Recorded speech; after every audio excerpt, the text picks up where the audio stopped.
Hi friend, इस video के माध्यम से हम देखने वाले हैं एडुटोरिया के द्वारा प्रकाशित किया गया खाकी टेस्ट सीरीज, जो बिहार दरोगा के लिए काफ़ी लाभदायक साबित होगा।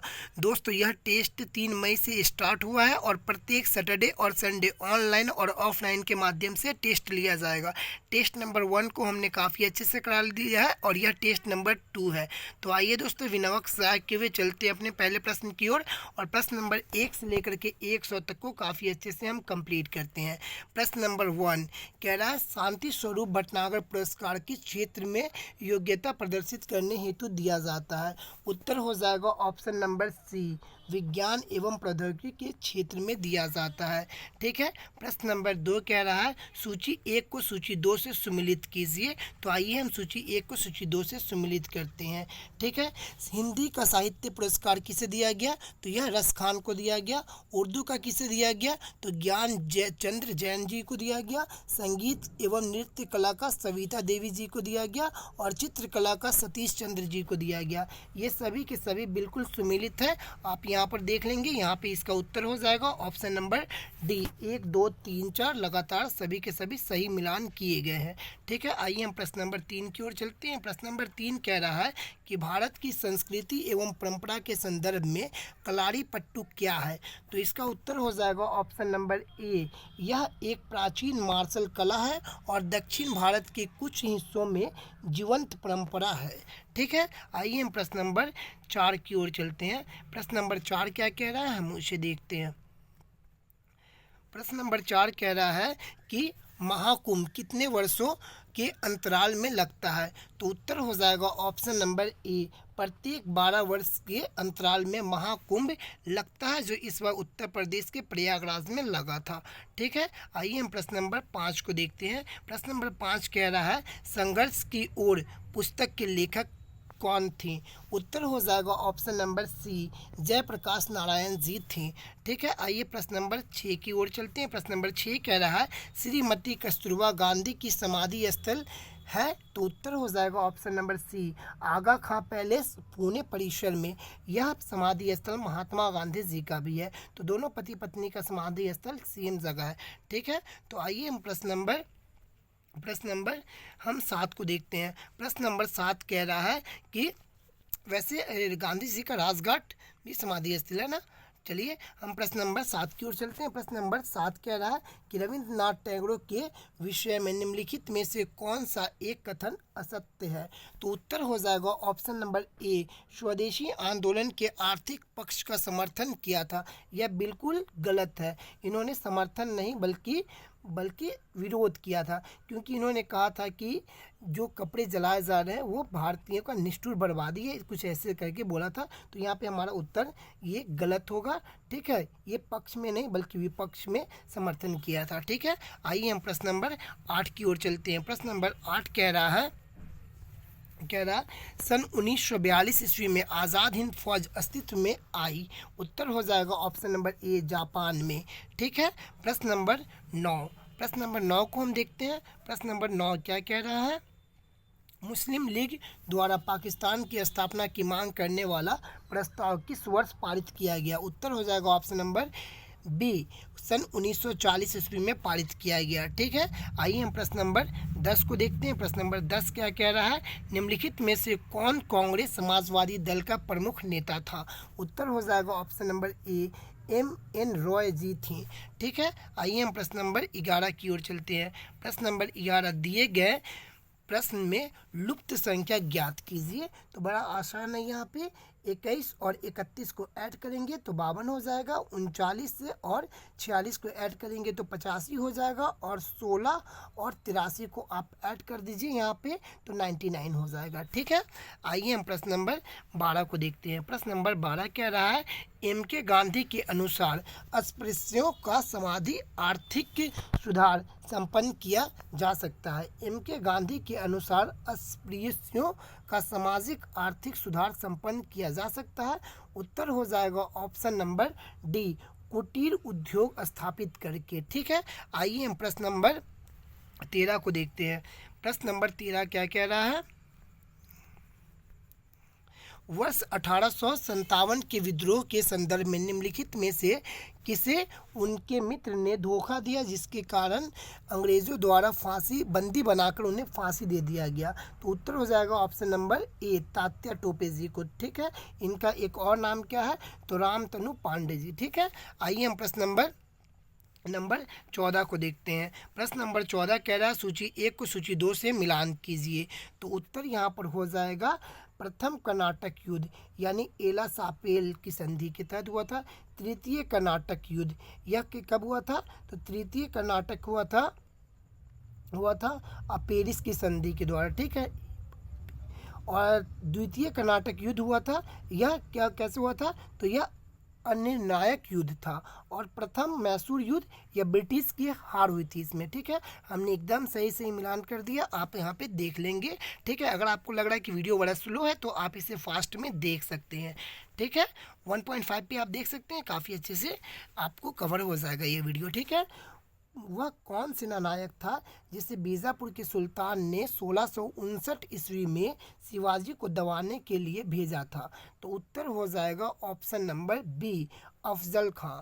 ठीक है, आइए हम प्रश्न नंबर 16 को देखते हैं। प्रश्न नंबर 16 क्या कह रहा है? निम्नलिखित मुस्लिम विद्वानों में से किसने हिंदी साहित्य के क्षेत्र में सबसे महत्वपूर्ण योगदान दिया? उत्तर हो जाएगा ऑप्शन नंबर सी, अब्दुल रहीम खान खाना ने दिया। ठीक है, आइए हम प्रश्न नंबर 17 को देखते हैं। प्रश्न नंबर 17 क्या कह रहा है? तो यहाँ पे कह रहा है निम्नलिखित में से कौन एक सुमिलित नहीं है? ठीक है, तो यहाँ पे देखिए, दीवाने मुस्खराज यह अलाउद्दीन द्वारा लाया गया था। दीवाने अमीर कोही यह मोहम्मद बिन तुगलक जी के द्वारा लाया गया था। दीवाने खैरात फिरोज शाह तुगलक जी के द्वारा लाया गया था। और दीवाने रियासत, ठीक है, यह बलबन के द्वारा नहीं लाया गया था। ठीक है, दीवाने रियासत यह अलाउद्दीन के द्वारा लाया गया था। ठीक है, तो ये गलत है, सही सुमिलित नहीं है। ठीक है, आइए हम प्रश्न नंबर 18 की ओर चलते हैं। प्रश्न नंबर 18 कह रहा है कि धार्मिक कविताओं का संकलन कूड़ल किस भाषा में है? उत्तर हो जाएगा ऑप्शन नंबर बी, तमिल भाषा में है। ठीक है, आइए हम प्रश्न नंबर 19 को देखते हैं। प्रश्न नंबर 19 कह रहा है निम्नलिखित में से कौन चोल प्रशासन की विशेषता थी? तो उत्तर हो जाएगा ऑप्शन नंबर बी, ग्राम प्रशासन की स्वायत्तता यानी ग्राम पंचायत जो लाए थे वह चोल शासन द्वारा ही लाया गया था। चोल वंश के द्वारा लाया गया था। ग्राम पंचायत यानी अभी पंचायती राज को हम कहेंगे, तो प्राचीन काल में इसे चोल वंश द्वारा लाया गया था। ठीक है, आइए हम प्रश्न नंबर 20 को देखेंगे। प्रश्न नंबर 20 कह रहा है निम्नलिखित में से कौन एक हड़प्पा स्थल नहीं है? ठीक है, तो अच्छा से पढ़िएगा, यहाँ पे हड़प्पा स्थल नहीं है तो चनहुद्रो है, कोटदीजी है, लोथल है। ठीक है, लेकिन सोह गौड़ा यह हड़प्पा स्थल नहीं है। ठीक है, आइए हम प्रश्न नंबर 21 को देखेंगे। प्रश्न नंबर 21 क्या कह रहा है? निम्नलिखित तीर्थंकरों पर विचार कीजिए तथा उनको सही कालानुक्रम व्यवस्थित कीजिए। ठीक है, तो यहाँ पे देखिए, सबसे पहले आ जाएगा ऋषभ देव। ठीक है, उसके बाद अजीत नाथ, उसके बाद अभिनंदन, उसके बाद पार्श्वनाथ। तो यहाँ पे 3 हो गया, फिर 2 हो गया और 1 हो गया 4। 3 2 1 4, 3 2 1 4, ऑप्शन नंबर 1 करेक्ट हो जाएगा। ठीक है, आइए हम प्रश्न नंबर 22 को देखेंगे। प्रश्न नंबर 22 कह रहा है किस समिति ने प्रतिस्पर्धा अधिनियम 2002 को अधिनियमित करने का सुझाव दिया? उत्तर हो जाएगा option number C, SVS Raghavan समिति ने दिया। ठीक है, आइए हम प्रश्न नंबर 23 को देखेंगे। प्रश्न नंबर 23 कह रहा है भंडारी समिति किससे संबंधित है? भंडारी समिति किससे संबंधित है? तो उत्तर हो जाएगा ऑप्शन नंबर डी, क्षेत्रीय ग्रामीण बैंक की पुनः संरचना से संबंधित है। ठीक है, आइए हम प्रश्न नंबर 24 की ओर चलते हैं। प्रश्न नंबर 24 कह रहा है कि भारत में राजस्व घाटे से तात्पर्य है। तो उत्तर हो जाएगा ऑप्शन नंबर बी, भारत सरकार को अपने उन व्यय वित्त पोषण के लिए उधार लेने की आवश्यकता है जो पूंजी परिसंपत्तियों का निर्माण नहीं करते हैं। ठीक है, आइए हम प्रश्न नंबर 25 को देखेंगे। प्रश्न नंबर 25 क्या कहता है? प्रश्न नंबर 25 कहता है कि अंत्योदय कार्यक्रम सर्वप्रथम किस राज्य में शुरू किया गया? क्या बोला? अंत्योदय कार्यक्रम सर्वप्रथम किस राज्य में शुरू किया गया? तो उत्तर हो जाएगा ऑप्शन नंबर सी, आंध्र प्रदेश में शुरू किया गया। ठीक है, आइए हम प्रश्न नंबर 26 देखते हैं। नेफेड क्या है? तो नेफेड क्या है? यह एक सहकारी संगठन है। कैसा संगठन है? सहकारी संगठन है। ठीक है, आइए हम प्रश्न नंबर 27 को देखते हैं। प्रश्न नंबर 27 कह रहा है कि रिजर्व बैंक ऑफ इंडिया एक वित्त वर्ष में कितनी बार आर्थिक नीति की समीक्षा करती है? तो उत्तर हो जाएगा ऑप्शन नंबर ए 6 बार। ठीक है, प्रत्येक 2 मंथ में एक बार आर्थिक नीति की समीक्षा करती है, यानी साल में 6 बार आर्थिक नीति की समीक्षा करती है, जिसमें आपको पता चलता है कि रेपो रेट क्या है, रिवर्स रेपो रेट क्या है, CRR क्या, इसकी दरें हमें पता चलती है। ठीक है, आइए हम प्रश्न नंबर 28 को देखेंगे। प्रश्न नंबर 28 कह रहा है कि आय की असमानता मापी जाती है। उत्तर हो जाएगा ऑप्शन नंबर सी गिनी गुणांक लॉरेंज अनुपात द्वारा।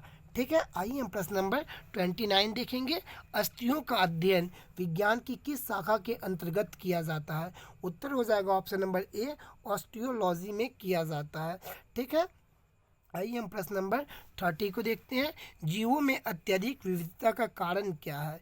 जीवों में अत्यधिक विविधता का कारण क्या है? उत्तर हो जाएगा ऑप्शन नंबर ए अनुकूलन। ठीक है, आइए हम प्रश्न नंबर 31 को देखेंगे। किसे पादप जगत का जल स्तर भी कहा जाता है? उत्तर हो जाएगा ऑप्शन नंबर डी ब्रायोफाइटा को कहा जाता है। ब्रायोफाइटा को कहा जाता है। ठीक है, आइए हम प्रश्न नंबर 32 को देखेंगे। प्रश्न नंबर 32 कह रहा है हमसे कि निम्नलिखित में से कौन सा युग्म निम्न तापी प्राणियों का है? तो उत्तर हो जाएगा ऑप्शन नंबर डी मोर एवं ऊँट। ठीक है, आइए हम प्रश्न नंबर 33 को देखते हैं। कौन सा हार्मोन टी लिम्फोसाइट के विभेदीकरण के मुख्य भूमिका निभाते हैं? कौन सा हार्मोन टी लिम्फोसाइट के विभेदीकरण में मुख्य भूमिका निभाते हैं? तो यहाँ पे हमारा उत्तर हो जाएगा option number D thymosin hormone. ठीक है, कौन सा? Thymosin hormone. आइए हम प्रश्न नंबर 34 को देखेंगे। प्रश्न नंबर 34 क्या कह रहा है? पाचन के संबंध में निम्नलिखित में से कौन सा क्रम सही है? तो जब पाचन होता है तो सबसे पहले भोजन कहाँ रखते हैं? मुख्य गुहिका में। ठीक है, सबसे पहले मुख में रखते हैं, फिर वह ग्रासिका में आती है, फिर अमाशय में, फिर क्षुद्रांश में और फिर वृद्ध क्षुद्रांश में जाता है। ठीक है, तो ये इसका सही क्रम है। ठीक है, ऑप्शन नंबर डी करेक्ट हो जाएगा। आइए हम प्रश्न नंबर 35 को देखते हैं। प्रश्न नंबर 35 कह रहा है कि अमीबा में भोजन का पाचन कहाँ होता है? तो उत्तर हो जाएगा ऑप्शन नंबर ए खाद्य रितिका में होता है। ठीक है, आइए हम प्रश्न नंबर 36 को देखते हैं। प्रश्न नंबर 36 कह रहा है निम्नलिखित में से सुमेलित कीजिए। तो यहाँ पे हम देखिए सुमेलित करते हैं। रॉबर्ट हुक, इन्होंने कोशिका का खोज किया था। ठीक है, पुरकेंजे, इन्होंने जीव द्रव की खोज किया था। रॉबर्ट ब्राउन, इन्होंने केंद्रक का खोज किया था। और विर्चो, इन्होंने कोशिका सिद्धांत दिया था।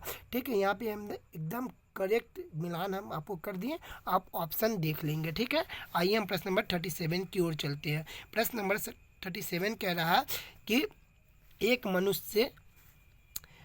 मनुष्य दुर्घटनाग्रस्त हो जाता है और उसे रक्त की आवश्यकता होती है, किंतु उसके रक्त समूह का परीक्षण पर यानी जांच करने का समय नहीं होता है। निम्नलिखित में से कौन सा रक्त समूह उसे दिया जा सकता है? फिर से प्रश्न हमारा सुन ले। यदि एक मनुष्य का दुर्घटना हो जाता है, यानी कोई एक्सीडेंट वगैरह हो जाता है और उसे तुरंत रक्त की आवश्यकता होती है, तो बिना टेस्ट किए हुए हम कौन सा ब्लड उसके शरीर में चढ़ा दें ताकि वह एब्जॉर्ब कर जाए? तो ऑप्शन नंबर हो जाएगा B O negative. O negative यह सर्वदाता रक्त समूह है। ठीक है, यदि आप अर्जेंट में किसी को चढ़ा देंगे तो कोई फर्क नहीं पड़ेगा। ठीक है, आइए हम प्रश्न नंबर 38 की ओर चलते हैं। प्रश्न नंबर 38 कह रहा है कि दूरसंचार के लिए प्रयुक्त तरंग है। दूरसंचार के लिए प्रयुक्त तरंग है। उत्तर हो जाएगा ऑप्शन नंबर सी माइक्रोवेव। ठीक है, प्रश्न नंबर 39 की ओर चलते हैं। प्रश्न नंबर 39 कह रहा है कि दृष्टि पटल रेटिना पर जो चित्र बनता है, तो उत्तर हो जाएगा ऑप्शन नंबर सी वह वस्तु से छोटा होता है और उल्टा होता है। ठीक है, ऑप्शन नंबर सी करेक्ट हो जाएगा। प्रश्न नंबर 40 की ओर चलते हैं। प्रश्न नंबर 40 क्या कह रहा है, हम उसे देखते हैं। प्रश्न नंबर 40 फ्यूज में प्रयुक्त होने वाले तार की विशेषता क्या होती है? फ्यूज में प्रयुक्त होने वाली तार की विशेषता क्या होती है? तो उत्तर हो जाएगा उच्च प्रतिरोधक शक्ति होती है और निम्न गलनांक होता है। ठीक है। आइए हम प्रश्न नंबर 41 को देखते हैं। प्रश्न नंबर 41 कह रहा है कि प्रतिबल का ऐसा यूनिट क्या होता है। तो प्रतिबल का फॉर्मूला होता है फोर्स बटा एरिया। क्या होता है? फोर्स बटा एरिया, यानी न्यूटन मीटर स्क्वायर, न्यूटन पर meter square. Option number 1 correct हो जाएगा। प्रश्न नंबर 42 को की ओर चलते हैं। प्रश्न नंबर 42 क्या कह रहा है कि निम्नलिखित युग्मों का मिलान का चयन करें। ठीक है, तो यहाँ पे हम उत्तर हो जाएगा हमारा ऑप्शन नंबर बी। ठीक है, ये मिलान गलत है। ठीक है, कह रहा है कि निम्नलिखित युग्मों में गलत मिलान का चयन कीजिए। तो यह क्रायोमीटर, यह निम्न ताप को मापता है। ठीक है, ना कि रॉकेट इंजन की क्षमता को मापता है। बाकी ऑडोमीटर यह वाहन द्वारा तय की गई दूरी को मापता है। वेंचुरीमीटर यह द्रवों की प्रवाह की गति को मापने का यंत्र होता है। और फोनोमीटर यह ध्वनि की तीव्रता को मापता है। ठीक है, आइए हम प्रश्न नंबर 43 को देखते हैं। प्रश्न नंबर 43 कह रहा है कि बेंजीन में सिग्मा और पाई बंध की संख्या होती है। तो उत्तर हो जाएगा ऑप्शन नंबर सी। ठीक है, 12 और 3 होती है। ठीक है, बेंजीन में सिग्मा और पाई बंध की संख्या होती है, तो 12 और 3 होती है। ठीक है, प्रश्न नंबर 44, वे अभिक्रियाएं जिनमें अभिकारकों के बीच आयनों का आदान प्रदान होता है उन्हें क्या कहते हैं। तो उत्तर हो जाएगा ऑप्शन नंबर सी, द्विविस्थापन अभिक्रिया कहते हैं। ठीक है, आइए प्रश्न नंबर 45 को देखते हैं। प्रश्न नंबर 45 कह रहा है कि क्या होता है जब दो पृष्ठ को बलपूर्वक दबाया जाता है। क्या होता है जब दो पृष्ठों को बलपूर्वक दबाया जाता है। तो यहाँ पे उत्तर हो जाएगा घर्षण में वृद्धि हो जाती है। ठीक है, क्या होगा? घर्षण में वृद्धि हो जाती है। ठीक है, आइए हम प्रश्न नंबर 46 को देखते हैं। प्रश्न नंबर 46 कह रहा है कि किसी परमाणु का KLM को कोश भरा है। किसी परमाणु का KL और M कोश भरा है, तो उसमें कुल इलेक्ट्रॉन की संख्या क्या होगी। तो उत्तर हो जाएगा ऑप्शन नंबर सी, 28 होगी। ठीक है, आइए हम प्रश्न नंबर 47 को देखते हैं। प्रश्न नंबर 47 क्या कह रहा है? जैविक ऑक्सीजन का मांग किसके लिए एक मानक मापदंड है। जैविक ऑक्सीजन मांग BOD, ठीक है, किसके लिए एक मानक मापदंड है। उत्तर हो जाएगा ऑप्शन नंबर सी, जलीय पारिस्थितिकी तंत्रों में कार्बनिक प्रदूषण के आकलन के लिए। ठीक है, आइए हम प्रश्न नंबर 48 को देखते हैं। प्रश्न नंबर 48 कह रहा है कि सौरमंडल का प्रधान आकाश पिंड कौन सा है। तो उत्तर हो जाएगा ऑप्शन नंबर डी, सूर्य है। सौरमंडल का प्रधान आकाशीय पिंड कौन सा है। तो यह सूर्य है। ठीक है, प्रश्न नंबर 49, एक पारिस्थितिकी तंत्र में ऊर्जा की मात्रा एक पोषण स्तर से अन्य स्तर में स्थानांतरण के पश्चात क्या होता है। तो यहाँ पे हमारा उत्तर हो जाएगा ऑप्शन नंबर डी, बढ़ सकती है या घट सकती है। ठीक है, आइए हम प्रश्न नंबर 50 को देखते हैं। प्रश्न नंबर 50 क्या कह रहा है? प्रश्न नंबर 50, अंटार्कटिका महाद्वीप पहुंचने वाली पहली भारतीय महिला कौन थी। तो उत्तर हो जाएगा ऑप्शन नंबर बी, मेहर मूसा थी। ठीक है, आइए हम प्रश्न नंबर 51 को देखते हैं। प्रश्न नंबर 51 कह रहा है कि हिमाचल प्रदेश में स्थित दर्रा है। उत्तर हो जाएगा ऑप्शन नंबर ए, सिपकिला दर्रा हिमाचल प्रदेश में है। वही जोजिला दर्रा जम्मू कश्मीर में है। जिलेपला और नाथुला यह सिक्किम में है। ठीक है, आइए हम प्रश्न नंबर 52 को देखते हैं। प्रश्न नंबर 52 कह रहा है कि सरदार सरोवर बांध निम्नलिखित में से किन दो राज्यों को कवर करता है। तो यहाँ पे उत्तर हो जाएगा ऑप्शन नंबर ए, गुजरात, राजस्थान, महाराष्ट्र और मध्य प्रदेश को कवर करता है। सरदार सरोवर बांध निम्नलिखित में से किन राज्यों को कवर करता है। तो गुजरात, राजस्थान, महाराष्ट्र एवं मध्य प्रदेश को कवर करता है।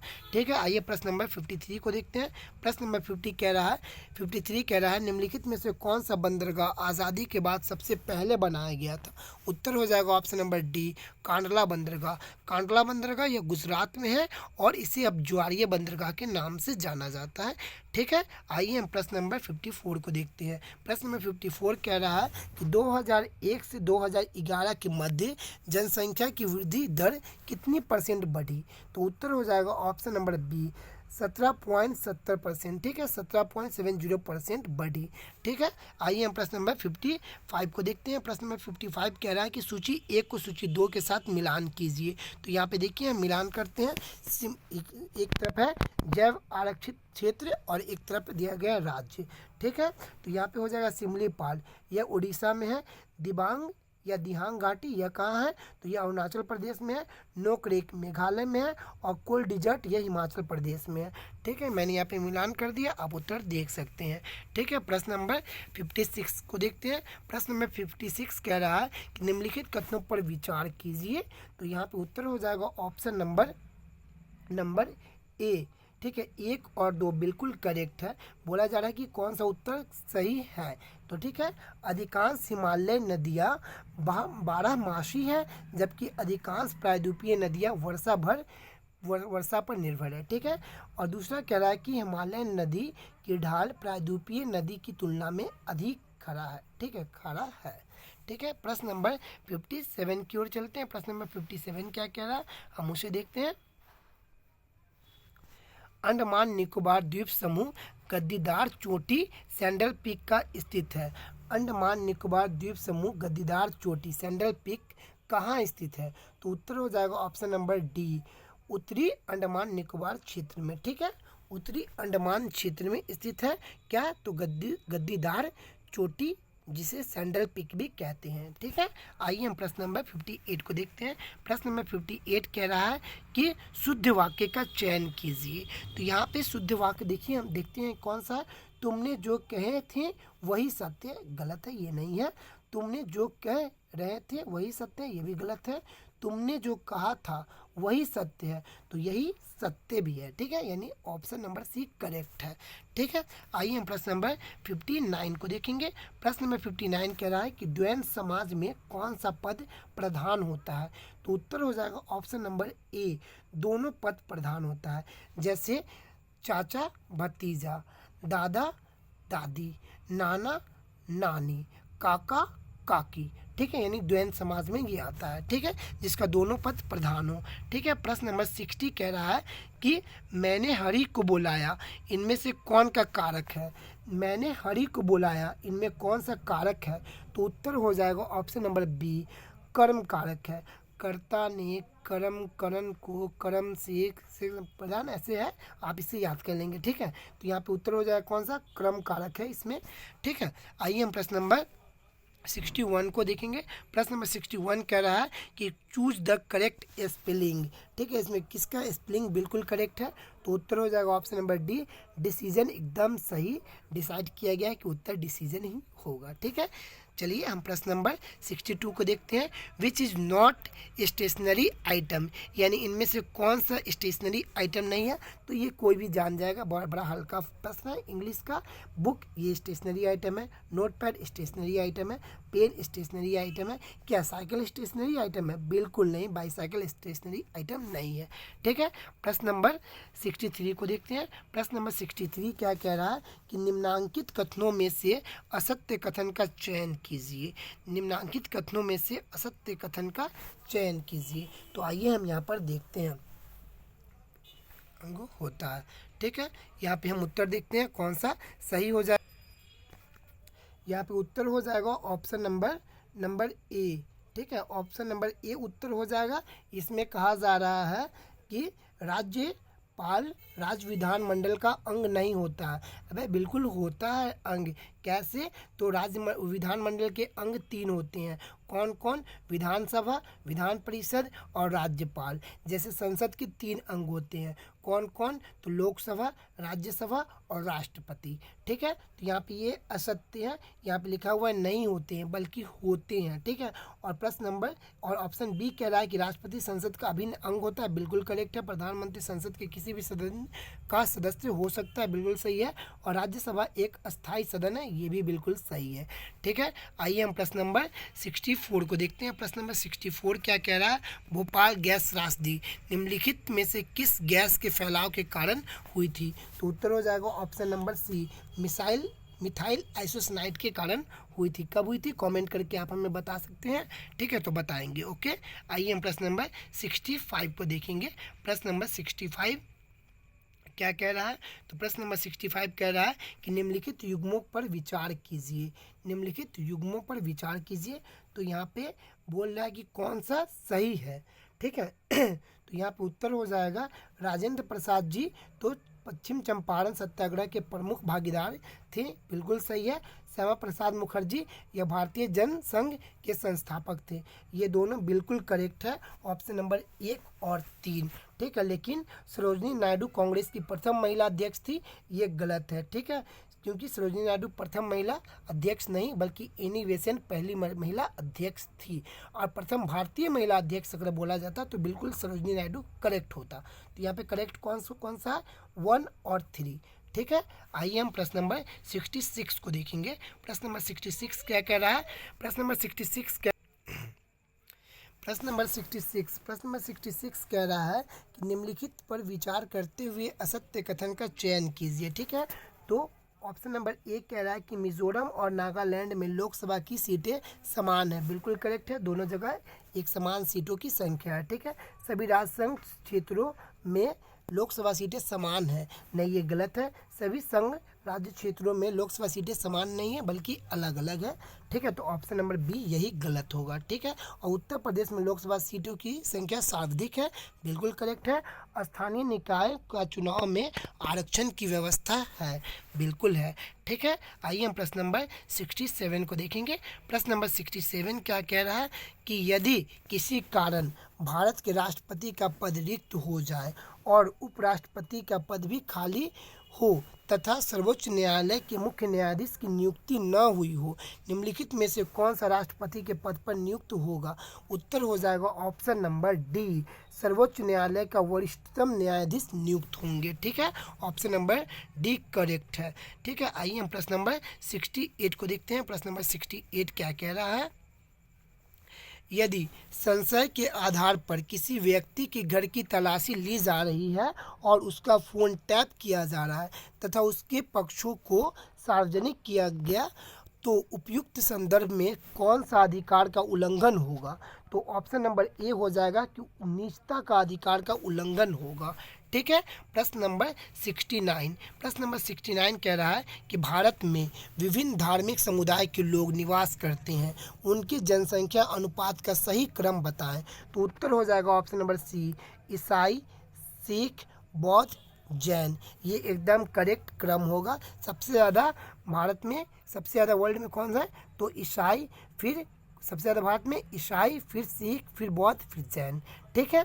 आइए हम प्रश्न नंबर 70 को देखेंगे। प्रश्न नंबर 70 कह रहा है कि भारतीय धर्मनिरपेक्षता से संबंधित निम्नलिखित में से कौन सा असत्य है? भारतीय धर्मनिरपेक्षता से संबंधित कौन सा असत्य है? तो आइए हम यहाँ पर देखते हैं ऑप्शन नंबर, एक सेकेंड, थोड़ा सा गड़बड़ी हो गया, एक सेकेंड। प्रश्न नंबर 70 यहाँ पे कह रहा है कि भारत में धर्मनिरपेक्षता संबंधित निम्नलिखित में से कौन सा कथन असत्य है? तो उत्तर हो जाएगा ऑप्शन नंबर बी, भारतीय धर्मनिरपेक्षता पश्चिम धर्मनिरपेक्षता की नकल है। तो यहाँ पे ये गलत है, नकल नहीं है, ठीक है। चलिए हम प्रश्न नंबर 71 को देखते हैं। प्रश्न नंबर 71 क्या कह रहा है? प्रश्न नंबर 71 यहाँ पे कह रहा है कि भारत का वह कौन सा शहर है जो समुद्र तल से संबंधित सबसे ऊंचाई पर स्थित एक राज्य की राजधानी भी है? तो उत्तर हो जाएगा ऑप्शन नंबर बी, गैंगटॉक, ठीक है। क्या हो जाएगा? गैंगटॉक, यहाँ पे गलत लगा हुआ है, शिमला, ठीक है। आइए हम प्रश्न नंबर 82 को देखते हैं। प्रश्न नंबर 82 कह रहा है कि विश्व का सबसे पुराना सक्रिय ज्वालामुखी कौन सा है जो अभी भी समय समय पर फटता है? तो उत्तर हो जाएगा option number B, Mount Etna, ठीक है, माउंट एटना। आइए हम प्रश्न नंबर 83 को देखते हैं। प्रश्न नंबर 83 कह रहा है कि ग्रीन सी टर्टल की IUCN की स्थिति क्या है? ग्रीन सी टर्टल की IUCN यानी international union conversion of nature की स्थिति क्या है? तो उत्तर हो जाएगा ऑप्शन नंबर बी, लुप्तप्राय जीव जंतुओं को इसमें डाला जाता है। एक तरह से कहिए कि यह रेड बुक लिस्ट होता है। ठीक है, आइए हम प्रश्न नंबर 84 को देखेंगे। प्रश्न नंबर 84 क्या कह रहा है कि किस देश ने एकीकृत ऑप्टिकल डिटेक्टर और निगरानी प्रणाली के साथ उच्च ऊर्जा लेजर विकसित किया है?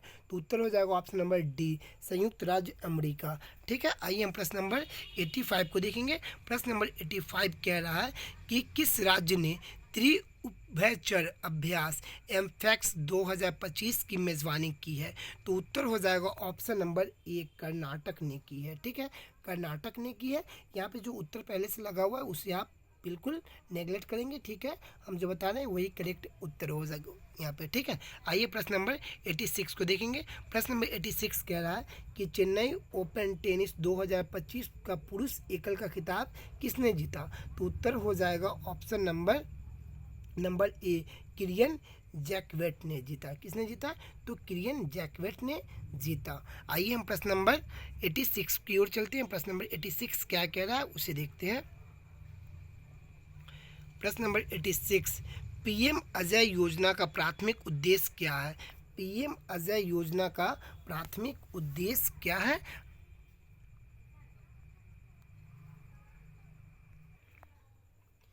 गरीबी कम करना और अनुसूचित जाति की सामाजिक आर्थिक स्थिति में सुधार करना बिल्कुल करेक्ट है। ठीक है, आइए हम प्रश्न नंबर 88 को देखेंगे। प्रश्न नंबर 88 कह रहा है कि हाल ही में खबरों में रहा सपानका झील किस देश में स्थित है? सपानका देश किस देश में स्थित है? तो यहाँ पे हमारा उत्तर हो जाएगा ऑप्शन नंबर बी, ओमान में स्थित है। ठीक है, आइए हम प्रश्न नंबर 89 को देखते हैं। प्रश्न नंबर 89 कह रहा है किस संगठन ने मेजराना 1 नामक अपनी पहली क्वांटम कंप्यूटिंग चिप लॉन्च की है? तो उत्तर हो जाएगा ऑप्शन नंबर बी, माइक्रोसॉफ्ट ने की है। ठीक है, आइए हम प्रश्न नंबर 90 की ओर चलते हैं। प्रश्न नंबर 90 कह रहा है कि कौन सा जिला अपनी 300 साल पुरानी पत्थर कला के लिए प्रसिद्ध है जिसे हाल ही में जीआई टैग मिला है? तो यहाँ पे हमारा उत्तर हो जाएगा ऑप्शन नंबर बी, कौन सा? भागलपुर। ठीक है, option number B Bhagalpur correct हो जाएगा। ठीक है, आइए हम प्रश्न नंबर 91 को देखेंगे। प्रश्न नंबर 91 कह रहा है कि हाल ही में हुई जनगणना में भारत के किस राज्य में गिद्धों की संख्या सबसे अधिक दर्ज की गई है? ठीक है, क्या कह रहा है कि हाल ही में हुई जनगणना के अनुसार किस राज्य में गिद्धों की संख्या सबसे अधिक दर्ज की गई है? तो दोस्तों यहाँ पे हमने एक प्रश्न का अभी उत्तर गलत बताया है 90 का। ठीक है, हम इसे सही कह रहे हैं। बिहार का कौन सा जिला अपनी 300 साल पुरानी पत्थर कला के लिए प्रसिद्ध है जिसे जीआई टैग मिला है? तो यहाँ पे उत्तर हो जाएगा ऑप्शन नंबर ए, गया। ठीक है, चलिए सॉरी माफ़ कीजिएगा, हमने जो प्रश्न को गलत किया उसे हम सही करने का प्रयास कर रहे हैं। ठीक है, हाल ही में हुई जनगणना के अनुसार भारत के किस राज्य में गिद्धों की सबसे अधिक संख्या दर्ज की गई है? तो उत्तर हो जाएगा ऑप्शन नंबर ए, मध्य प्रदेश।